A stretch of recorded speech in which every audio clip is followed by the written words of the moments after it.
किसान समाचार में आप सभी दर्शकों का स्वागत है। मैं हूं संदीप नागर। तारीख हो चुकी है आज 19 अगस्त 2026, दिन है आज बुधवार का। उम्मीद करता हूं कि आप सभी अपने परिवार के साथ स्वस्थ और खुश होंगे। तो चलिए बिना किसी देरी के जानते हैं आज की 25 बड़ी खबरें। सोयाबीन किसानों के लिए हल्की से राहत की खबर है। सोमवार को करीब 6,500 के आसपास चल रहा प्लांट भाव अब 6,600 को पार हो चुका है। यानी प्लांट बाजार में हल्की सी तेजी देखने को मिली है। अब आज 19 अगस्त दिन बुधवार को सबसे बड़ा सवाल यही है, सोयाबीन प्लांट के भाव किस स्तर पर खुलते हैं। आष्टा मंडी में सुबह 11 बजे नीलामी शुरू होगी, जिसके बाद मंडी भाव और प्लांट भाव की तस्वीर और साफ हो जाएगी। किसानों के साथ साथ व्यापारियों की भी नज़र आज के बाजार पर रहेगी। यह तेजी आगे जारी रहती है, फिर बाजार में दोबारा दबाव देखने को मिलता है। गेहूं किसानों के लिए भी बाजार से फिलहाल अच्छी खबर नहीं है। मिल क्वालिटी के गेहूं के साथ साथ अन्य प्रकार की वैरायटी के गेहूं में भी हल्की सी मंदी देखने को मिला है। इस सप्ताह सोमवार और मंगलवार को गेहूं का बाजार करीब 30 से 40 रुपये प्रति क्विंटल नीचे आया है। आज दिन बुधवार 19 अगस्त को सबसे बड़ा सवाल यही रहेगा, गेहूं के बाजार किस स्तर पर खुलता है और क्या मंदी का सिलसिला जारी रहता है। क्या बाजार में सुधार देखने को मिलेगा। आष्टा मंडी में आज सुबह 11 बजे नीलामी शुरू होगी, जिसके बाद गेहूं के अलग अलग क्वालिटी और वैरायटी के वास्तविक भाव सामने आएंगे। महत्वपूर्ण सूचना, यदि आप हर दिन सोयाबीन, गेहूं, चना, मसूर, मूंग और अन्य सभी प्रकार के आष्टा मंडी गेहूं नीलामी भाव देखना चाहते हैं, आपको अपने यूट्यूब चैनल और फेसबुक पेज संदीप नागर आष्टा मंडी से जुड़े रहिए। मध्य प्रदेश की लाडली बहनों के लिए अच्छी खबर है। राज्य सरकार ने योजनाओं को अगले 5 साल तक जारी रखने की मंजूरी दी है। यानी पात्र महिलाओं को आगे भी योजना की आर्थिक सहायता मिलती रहेगी। इसके साथ ही रक्षाबंधन के अवसर पर 250 रुपये अतिरिक्त राशि देने की जानकारी सामने आई है। आज दिन 19 अगस्त को 39वीं किस्त के साथ साथ महिलाओं को 1750 रुपये मिलने की खबर है। कैबिनेट ने इसके अलावा सड़क विकास के निगम में 35 नए पद बनाने की भी मंजूरी दी है। सरकार के इन फैसलों का असर महिला कल्याण और सरकारी विभागों में रोजगार व्यवस्था दोनों पर पड़ेगा। मध्य प्रदेश में लगातार बारिश के बीच बरगी डैम का जलस्तर बढ़ने के बाद कल 18 अगस्त को 9 गेट खोल दिए गए। मंडला और डिंडोरी के जलग्रहण क्षेत्रों में लगातार बारिश के कारण बांध में पानी की आवक बढ़ी है। बरगी बांध के 21 में से 9 गेट औसतन 0.78 मीटर तक खोले गए हैं और करीब 1031 क्यूमेक पानी नर्मदा नदी में छोड़ा जा रहा है। बांध की जल उपयोगी क्षमता करीब 84.8% बताई गई। पानी छोड़ने के बाद नर्मदा के घाटों और तटीय क्षेत्रों में जलस्तर करीब 3 से 4 फीट तक बढ़ने की संभावना है। प्रशासन ने लोगों से नर्मदा घाटों और नदी के आसपास जाने के बचने तथा सुरक्षित दूरी बनाए रखने की अपील की है। फिलहाल बांध में पानी की आवक करीब 1620 क्यूमेक बताई गई है। पानी की आवक और मौसम की स्थिति के अनुसार गेटों की पानी की निकासी बढ़ाई या घटाई जा सकती है। मध्य प्रदेश में मानसून सक्रिय बना हुआ है और अब बंगाल की खाड़ी में बन रहे नए मौसम सिस्टम से बारिश का दौर फिर बढ़ने के आसार हैं। सीहोर जिले में पिछले 24 घंटे में 0.12 इंच बारिश दर्ज की गई।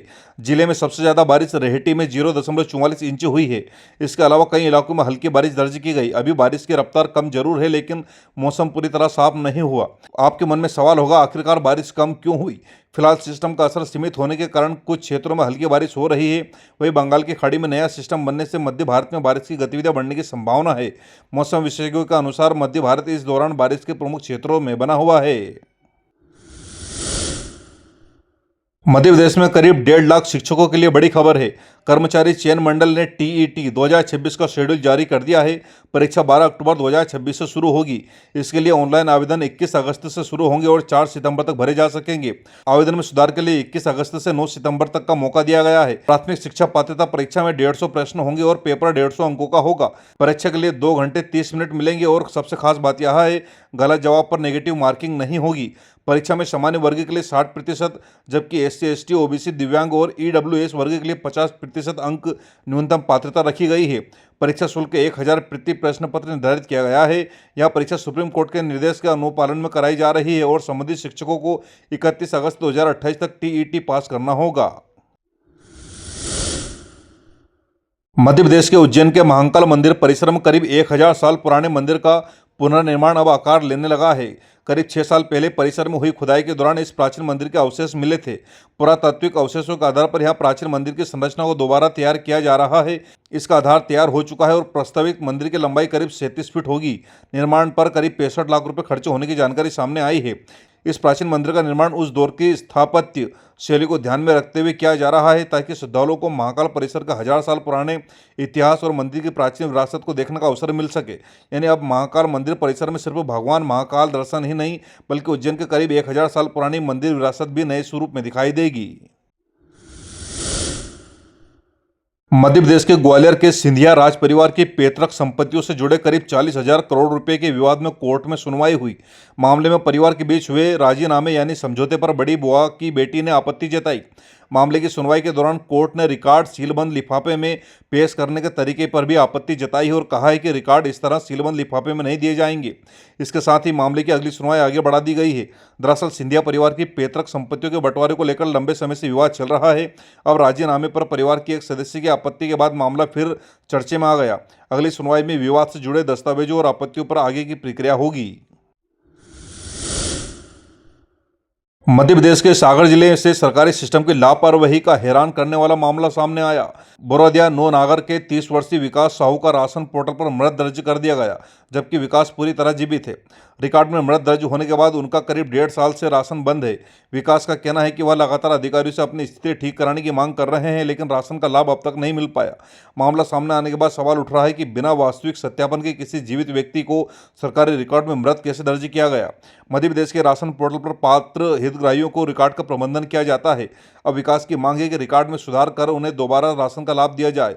यह मामला सरकारी रिकॉर्ड अपडेट करने की प्रक्रिया और उसके सत्यापन पर भी सवाल खड़ा कर रहे हैं।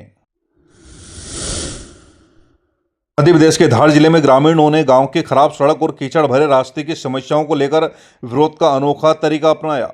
स्वतंत्रता दिवस के मौके पर तिरंगा फहराने पहुंचे सरपंच प्रतिनिधि को ग्रामीण ने उसी कीचड़ भरे रास्ते से पैदल चलवाया, ताकि उन्हें गांव की परेशानी का मौके पर भी एहसास हो सके। ग्रामीणों का कहना है कि बारिश के दौरान रास्ते का हालत बेहद खराब हो जाती है। पानी और कीचड़ के कारण ग्रामीणों को आने जाने में परेशानी होती है। इसी समस्याओं को लेकर ग्रामीण लंबे समय से शिकायत कर रहे थे। जब सरपंच प्रतिनिधि तिरंगा फहराने गांव पहुंचे तो ग्रामीणों ने उन्हें रास्ते की वास्तविकता स्थिति दिखाई और कीचड़ से होकर चलने को कहा। ग्रामीणों का मकसद यह बताना था कि जिस रास्ते से आम लोगों को रोज गुजरना पड़ता है, वहां की स्थिति कितनी खराब है।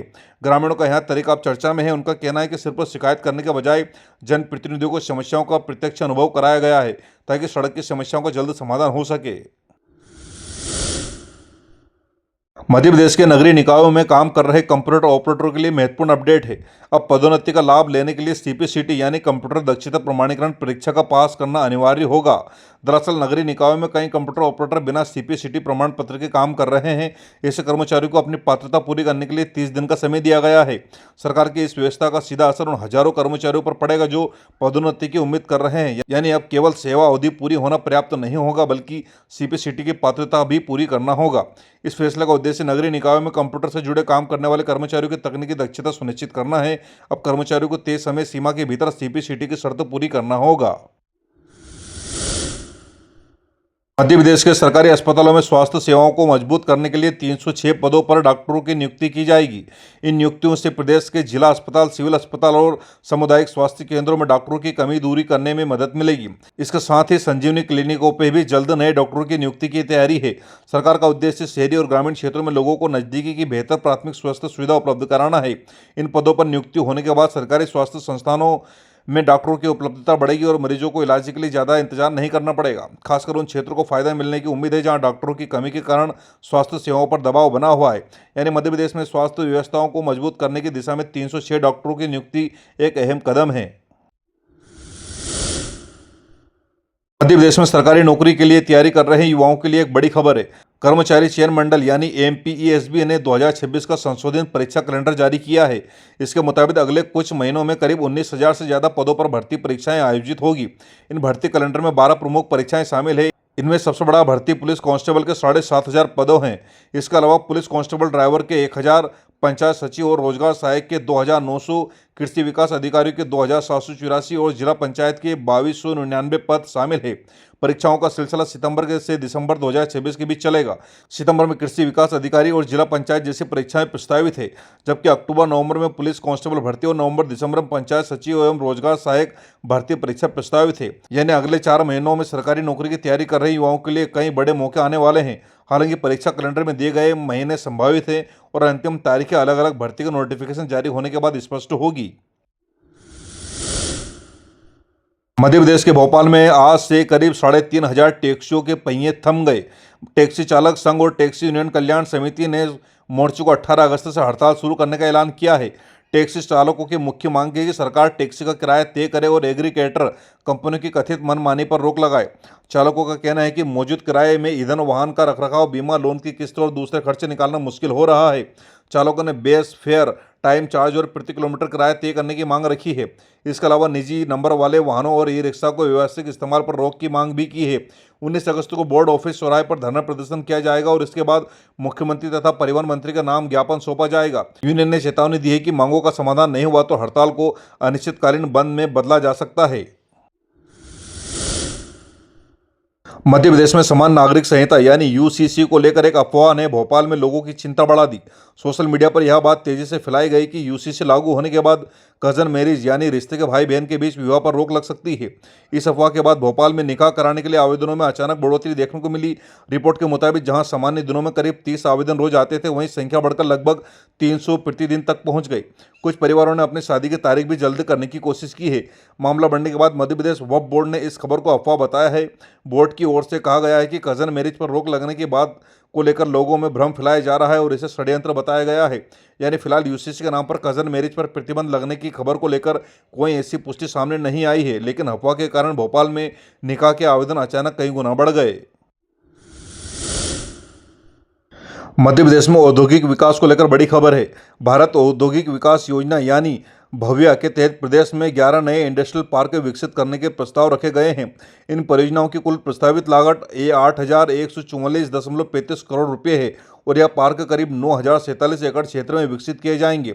इनमें उज्जैन का अवंतिका इंडस्ट्रियल सेंटर, धार का भैंसवाला, देवास शाजापुर क्षेत्र के पिपलरामा, पालीकालन, रतलाम आस्था इंडस्ट्रियल क्लस्टर, सागर, गुना, ग्वालियर, जबलपुर, कटनी और रीवा शामिल है। यानी प्रदेश के कई हिस्सों में नए औद्योगिक क्षेत्र विकसित किए जाने की योजना है। इन पार्कों को प्लग एंड प्ले मॉडल पर विकसित करने का लक्ष्य है ताकि उद्योग लगाने वाली कंपनियों को पहले से तैयार बुनियादी सुविधा मिल सके। इनमें textile, pharma, automobile, renewable energy उपकरण, सेमीकंडक्टर, आईटी और आईटीईएस जैसे क्षेत्रों में फोकस रहेगा। धार के भैंसवाला में टेक्सटाइल पार्क विकसित करने का प्रस्ताव है। सरकार का कहना है कि इन परियोजनाओं से निवेश बढ़ने के साथ रोजगार के नए अवसर भी पैदा होंगे। खास बात यह है कि प्रस्तावित सूची में आस्था इंडस्ट्रियल क्लस्टर सीहोर भी शामिल है, जो स्थानीय स्तर पर औद्योगिक गतिविधियों के लिए महत्वपूर्ण हो सकता है। अब देखना होगा कि इन प्रस्तावों को मंजूरी मिलने के बाद जमीन पर काम कितना तेजी से शुरू होगा और इन औद्योगिक पार्कों से मध्य प्रदेश को कितना निवेश और रोजगार मिलता है। मध्य प्रदेश के इंदौर के गोराकुंड चौराहे पर पाइपलाइन की टेस्टिंग के दौरान करीब 40 करोड़ की लागत से बनी स्मार्ट सिटी सड़क अचानक धंस गई। नई नर्मदा पेयजल लाइन में टेस्टिंग के दौरान पानी का दबाव बढ़ा, जिससे सड़क के नीचे की मिट्टी खिसकी और सड़क का बड़ा हिस्सा जमीन में चला गया। गनीमत रही कि हादसे के समय कोई वाहन या राहगीर उस समय हिस्से से नहीं गुजर रहा था, इसलिए बड़ा हादसा टल गया। घटना सीसीटीवी में भी कैद हुई है। यहाँ सड़क स्मार्ट सिटी प्रोजेक्ट के तहत करीब 3 साल पहले तैयार की गई थी। अब सड़क की गुणवत्ता, पाइपलाइन की टेस्टिंग और सड़क के नीचे की भराई को लेकर सवाल खड़े हो रहे हैं। मध्य प्रदेश के उज्जैन के सराफा कन्या उच्चतर माध्यमिक विद्यालय को अब दाऊखेड़ी शिफ्ट नहीं किया जाएगा। स्कूल को करीब 12 से 15 किलोमीटर दूर दाऊखेड़ी ले जाने के फैसले का छात्राओं और अभिभावकों ने जोरदार विरोध किया था। छात्राओं ने कलेक्टर पहुंचकर प्रदर्शन किया और कहा कि इतनी दूर स्कूल जाने में परिवहन और सुरक्षा की परेशानी होगी, जिससे उनकी पढ़ाई प्रभावित हो सकती है। प्रदर्शन के बाद प्रशासन ने मामले पर दोबारा विचार किया। अब सांसद, विधायक और कलेक्टर की मौजूदगी में स्कूल को फिलहाल यथास्थान चलाने का फैसला किया गया है। नई बिल्डिंग मिलने तक छात्राएं इसी पुराने स्कूल में पढ़ाई करेंगी। यानी छात्राओं के विरोध के बाद प्रशासन ने स्कूल शिफ्टिंग का फैसला रोक दिया और फिलहाल बेटियों की पढ़ाई पुराने स्थान पर ही जारी रहेगी। आज है 19 अगस्त और इतिहास के पन्नों में इस तारीख का खास महत्व है। साल 1666 में 19 अगस्त के दिन छत्रपति शिवाजी महाराज आगरा में औरंगजेब की कैद से निकलने में सफल हुए थे। यह घटना भारतीय इतिहास की चर्चित घटनाओं में गिनी जाती है। वहीं 19 अगस्त 1757 में आज ही के दिन कलकत्ता में ईस्ट इंडिया कंपनी का पहला 1 रुपये का सिक्का डाला गया था। इसके बाद 19 अगस्त 1918 में भारत के पूर्व राष्ट्रपति डॉक्टर शंकर दयाल शर्मा का जन्म हुआ था और 19 अगस्त की यह खास पहचान विश्व फोटोग्राफी दिवस के रूप में भी है। यह दिन फोटोग्राफी की कला और उसके इतिहास को समर्पित है। यानी 19 अगस्त सिर्फ कैलेंडर की एक तारीख नहीं है, बल्कि भारतीय इतिहास, मुद्रा और फोटोग्राफी से जुड़ी कई महत्वपूर्ण घटनाओं की गवाह रही है।